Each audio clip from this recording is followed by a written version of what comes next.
శివుడి మీద భక్తి కలగాలంటే ఏం చేయాలి? ఈ క్వశ్చన్ నన్ను చాలా మంది అడిగారు. అయితే ఒక విషయం గుర్తుపెట్టుకోండి. నీకు శివుడి మీద భక్తి కలిగిందన్నా, ఆయన మీద ప్రేమ కలిగిందన్నా, ఆయన మాటలు వింటున్నా, ఆయన పేరు వింటున్నా, నీ కళ్ళమంట నీళ్లు తిరుగుతున్నాయన్నా, నీ రోమాలు నిక్కబొడుచుకుంటున్నాయన్నా ఆయన గురించి వింటున్నప్పుడు నువ్వు గుర్తుపెట్టుకో, ఇది ఎన్నో కోట్ల జన్మల పుణ్యం. ఎందుకంటే ఎన్నో కోట్ల జన్మల పుణ్యం లేకపోతే శివభక్తి అనేది అవ్వడం ఇంపాసిబుల్.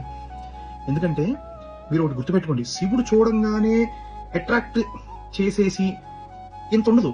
ఎలా ఉంటుందంటే మెల్లిగా ఈ slowly starts occupying your mind, your heart.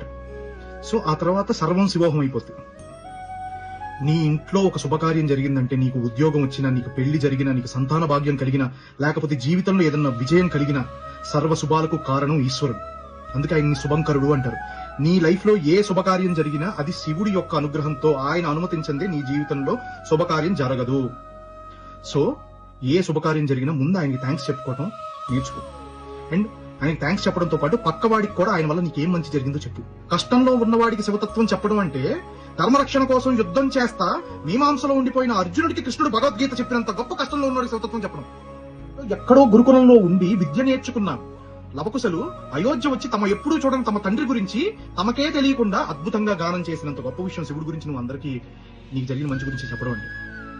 శివుడంత లీలామూర్తి, శివుడంత దయామూర్తి, శివుడంత భక్తవ శంకరుడు, శివుడంత భక్త బాంధవుడు విశ్వంలో ఇంకొకరు లేరు.